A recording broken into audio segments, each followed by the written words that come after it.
The Korean Peninsula is like one big awkward family reunion, except instead of Uncle Jerry being a little too handsy with the casserole, it's two entire nations that have been separated for 75 years. But what led to this unforeseen split? Before we get into the main dish, let's talk about this cold side salad that is the Korean Peninsula's history. If you didn't know, Korea was once one country ruled by the kingdom of the Great and Unified Silla. Then, after some fighting among the royal court, it was split between two kingdoms. And then those two kingdoms fought each other for over 1,000 years until another kingdom came in and was like, hey, can we all just stop for a minute? Like, I kind of want to take over now. That new kingdom would become the Korean Empire. Then there was a bit of a hiccup where it briefly stopped existing, but then it was brought back with an even cooler name, the Korean Empire. Then it got taken over by the Japanese, who decided to rule it as part of their empire. And then it was done. It's hard to keep track. Anyway, moving forward to World War II, the Japanese were not doing so hot. So the United States decided they needed someone to take over Korea when the war ended. Both Koreas were still technically under Japanese rule, but they each had an occupying force. The North was handled by the Soviet Union, and the South was handled by the US. Because these two superpowers couldn't agree on anything, they agreed to disagree on pretty much everything, including where to draw the border between the two sides. Technically, they weren't supposed to draw any lines on the map at all, because that would be drawing a line in the sand. And also they both assumed they'd be controlling the whole peninsula eventually anyway. So why bother? But they did it anyway. They drew a line right down here along this river. But well, things don't always go according to plan. Both sides were ready to hold elections for a unified government. The Soviets wanted to install a communist leader in the north. The US wanted to install a non-communist leader in the south. And Kim Il-sung was like, I'll be both. But he wasn't allowed to, because the election boundaries didn't include his house. You know how sometimes you try to color inside the lines, but then you accidentally go outside the lines? Yeah, it's like that. He ended up in North Korea. The US and the Soviets didn't care about having made an awkward family reunion, so they held their separate elections and created their own governments. Kim Il-sung became the dictator of North Korea, and Syngman Rhee became the dictator of South Korea. They hated each other almost as much as they hated the Japanese. And the US and the Soviet Union loved them both almost as much as they loved dropping everything on Germany.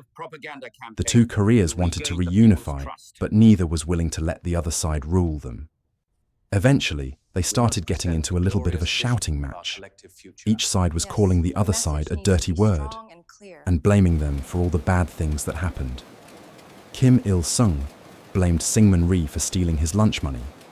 Syngman Rhee blamed Kim Il-sung for eating his lunch.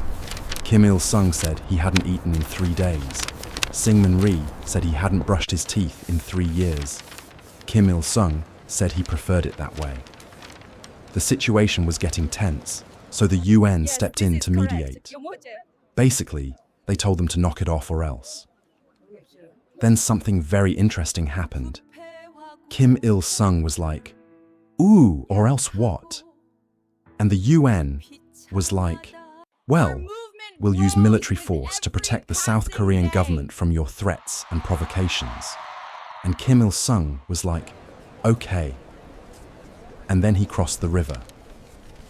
On June 25th, 1950, North Korean troops crossed the 38th parallel and began marching south. They captured Seoul after a week and pushed the South Koreans all the way down to the tip of the peninsula. The UN sent American troops in to help out, and the fighting quickly became as bitter as a bowl of kimchi jjigae. But eventually, the fighting died down to a stalemate. The demilitarized zone was established here in 1953, and the two Koreas have been glaring at each other across the river ever since. Now, if you asked any random person on the street why there are two Koreas, they'd probably tell you something along the lines of, dictator dude from the north wanted more land and stuff, and America was like, you got 5 minutes, and they fought. And while that is a good summary of what happened, it doesn't really answer the question of why. Why did North Korea invade in the first place? Why did the UN support South Korea? And why do both Koreas still exist today? Well, let's start with why North Korea invaded. You see, Kim Il-sung wanted to reunify the peninsula under his brand of communism. Now, in the early 1940s, there were a lot of pro-communist movements in the peninsula. There were labor strikes, peasant revolts, and urban demonstrations. All of this resulted in a group of people who wanted Korea to be like the Soviet Union rather than the capitalist West. The problem was that these groups tended to form in the South, which was being influenced by the United States. The most popular movement was the Korean Workers' Party, which was founded in 1926 and advocated for a communist revolution in Korea. But it didn't have much support in the North. That was until the end of World War II. When the Japanese surrendered, the Soviet Union occupied the North and installed the communists in charge. Many Northerners flocked to the border to ask to be resettled in the South. It was estimated that around 500,000 people moved south, which caused some issues for the North. It became harder to find people to work in factories, farms, and offices. It was also harder to find people to join the Communist Party. So the party tried to gain support through propaganda. Posters and leaflets were distributed across the North, depicting the South as corrupt, weak, and miserable. These campaigns proved effective, and support for the party grew. Eventually, Kim Il-sung became the supreme leader of the North and began planning the invasion of the South. And why did the UN support South Korea? Well, because the UN was sort of like the cool older sibling trying to set a good example for the younger generation. See, the UN's purpose is to maintain peace and security among nations. This includes protecting smaller nations from being bullied by bigger nations. In this case, the bully was the Soviet Union and its client state, North Korea. The victim was South Korea, which was a non-member observer state of the UN. The incident was brought before the UN Security Council, where the USSR and its allies blocked any attempts to condemn North Korea.